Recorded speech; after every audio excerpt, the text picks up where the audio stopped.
conversar aqui com o doutor Abelardo Ciulla, que é médico psiquiatra, sobre em que casos é indicada a internação psiquiátrica.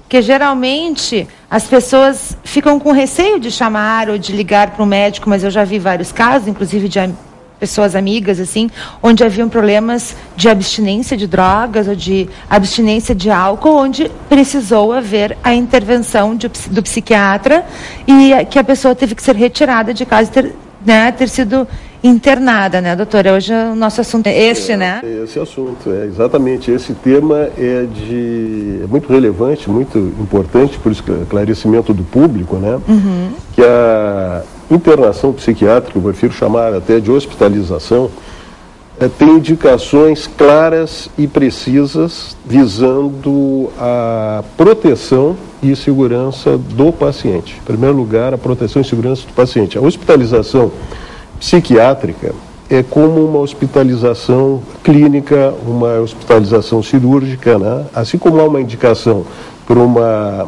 hospitalização clínica ou cirúrgica, digamos um caso de abdômen agudo, de úlcera perfurada, uma pneumonia grave, um infarto agudo do miocárdio, né? É importante a hospitalização, não se concebe tratar sem uma hospitalização. E o cérebro é um órgão como o estômago, o pulmão, o coração. O cérebro também é um órgão que pode entrar em colapso lá pelas tantas. Então, existem essas indicações precisas e claras de hospitalização, que seria no caso, que são indiscutíveis, como uma tentativa de suicídio, uma tentativa severa de suicídio, o risco de suicídio. Então, aí precisa uma avaliação minuciosa para se saber se essa tentativa é séria, esse risco é sério, que não é só uma manipulação. Se fosse uma manipulação para a pessoa receber mais atenção ou se livrar de uma situação difícil que está passando, aí o tratamento seria a nível de consultório. Sempre se visa o tratamento a nível de consultório. Mas tem casos que é fundamental a hospitalização, no caso de um risco sério de suicídio, o risco de uma agressão, pacientes que se tornam violentos. Foi o caso, né, que eu presenciei numa família, foi a agressão pela abstinência de álcool de um dos familiares, e aí num domingo simplesmente começou a surtar e a brigar com todo mundo dentro de casa e foi acionado então o psiquiatra, onde houve a internação dessa pessoa. Exatamente. Mas é bem complicado, porque a família sofre muito junto, porque até ser levado até uma hospitalização, no caso uma internação psiquiátrica, há um sofrimento muito grande, né? Porque o familiar não quer se deixar aquela pessoa, né, muitas vezes longe do lar. É uma proteção para o paciente, no caso de uma intoxicação aguda de álcool, né, que muitas vezes não precisa ser hospitalizado. Às vezes o manejo passa a bebedeira, aquela situação a pessoa melhora, mas às vezes passando a bebedeira a pessoa continua em crise, em surto, uma abstinência, né, alcoólica. E isso serve para proteger a pessoa, para a pessoa até iniciar o tratamento, e também a própria família, e também o risco moral, porque lá pelas tantas a pessoa se desmoraliza também frente à vizinhança, que está agressivo, que está violento, que mudou. E também outras situações, além das situações de droga, de abstinência por droga, do alcoolismo, também situações dos surtos psicóticos, que às vezes a pessoa faz um surto maníaco, um surto depressivo, um surto esquizofrênico, que a pessoa começa a ouvir vozes que dizem para ela se matar, ou vozes que dizem para fazer isso ou aquilo, colocando ela em perigo, como também os outros. A pessoa sai da realidade, então está indicada a hospitalização. A partir de agora, o 2111-7780, para você fazer a sua pergunta para o doutor Abelardo Ciulla, que é médico psiquiatra. O doutor já explicou aqui no início quando é indicada, né?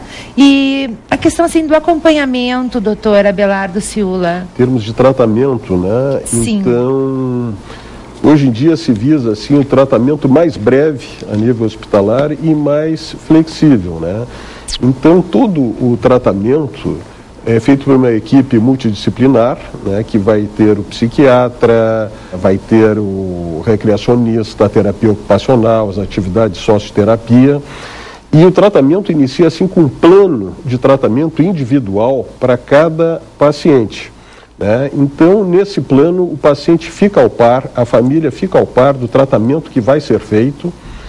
E, então, em termos assim de psicoterapia, de medicação, o que vai ser necessário nesse tratamento, né? Sempre visando o que há de mais atual, de mais moderno, que vai trazer uma recuperação, uma reabilitação do paciente para ele voltar às suas atividades, né, diárias, melhor até do que ele era antes, né? Então, nesse tratamento também psiquiátrico, antes de iniciar o tratamento, se faz uma avaliação também clínica do paciente para ver se também não há uma comorbidade, um problema clínico. Então, é visto os exames laboratoriais, eletrocardiograma, tireoide e, se precisar, se alguma suspeita de algum problema neurológico, uma avaliação neurológica com ressonância magnética, se há uma suspeita de um tumor cerebral ou de um foco de epilepsia.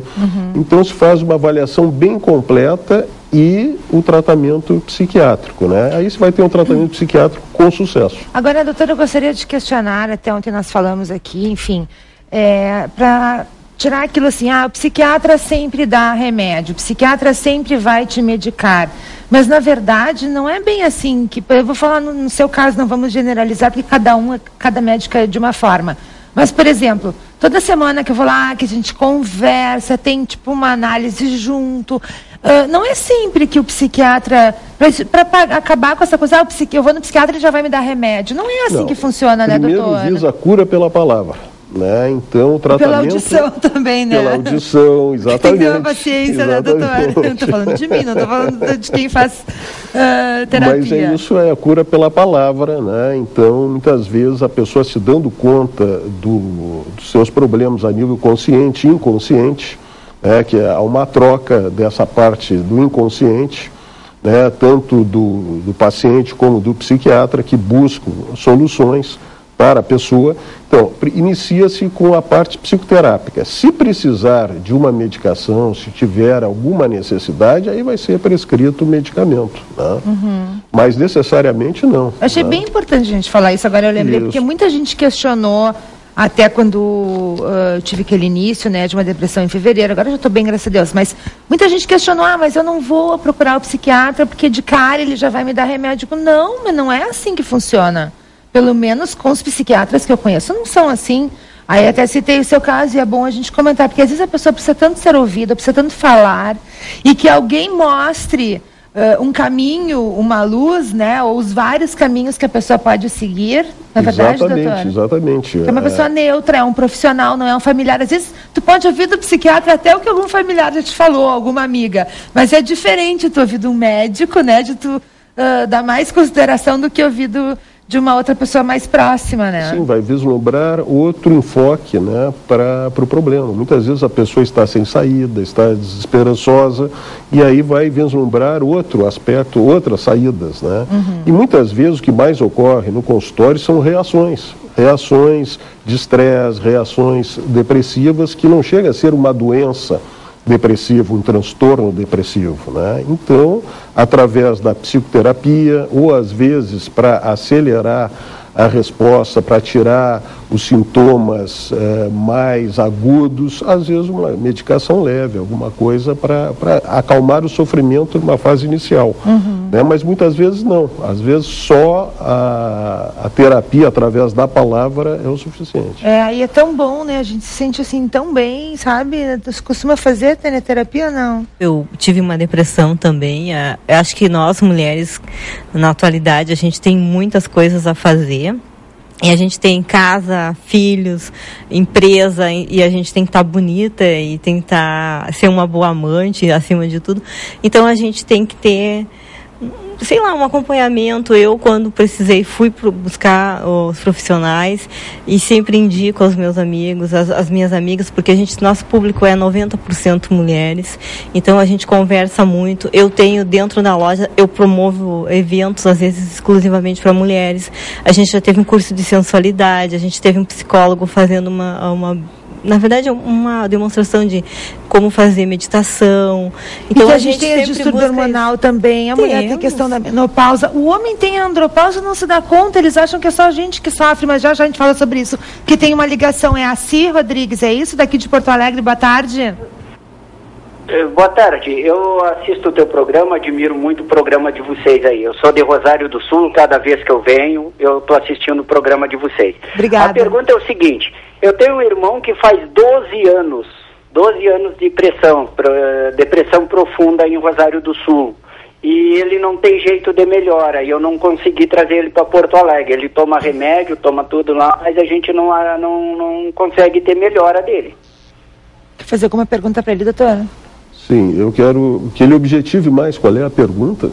É um irmão que está há 12 anos em depressão tomando medicação, é isso? Que é em Rosário do Sul, né? Isso. E aí a pergunta é se é normal esse tempo todo e ele não sai da depressão. Não sai. Tá, existe... Tá bom, obrigada, Si, pela tua ligação. Existem os casos de depressão mascarada e depressão resistente, né? Então tem que ser avaliado, né? Por isso que é muito importante na avaliação se fazer uma entrevista bem minuciosa, com todo o histórico, sintomas, uma avaliação clínica também, para ver se não tem alguma comorbidade, porque a depressão sempre ela é reversível, né? Mesmo depressões graves, depressões agudas, se reverte. Então, quando uma depressão é resistente, tem que se fazer uma nova avaliação minuciosa, buscando todos os aspectos que pode estar ocorrendo naquela depressão e principalmente aspectos orgânicos, como eu já dizia antes, que às vezes a pessoa pode ter uma disfunção de tireoide, de paratireoide, alguma causa vascular, uma causa de circulação cerebral também. Então aí tem que se fazer uma avaliação bem minuciosa para saber por que a pessoa não está respondendo aos tratamentos tradicionais. Bom, existem uma gama enorme, né, de antidepressivos. Acho que a gente podia continuar nesse papo da depressão na semana que vem e pegar também a depressão masculina, porque é só a mulher que tem depressão, é só a mulher que tem problema de hormônios, é só a mulher que é a chata, que é a que incomoda, que só reclama. E isso a gente está falando que acontece geralmente no dia a dia, mas a gente sabe que existe a depressão também masculina. A depressão, ela afeta a todas as pessoas, tanto homens como mulheres, só que a mulher procura mais o tratamento, então parece que a mulher tem mais depressão, mas não é. E qualquer idade, né? A criança, adolescente, adulto, idoso tem depressão.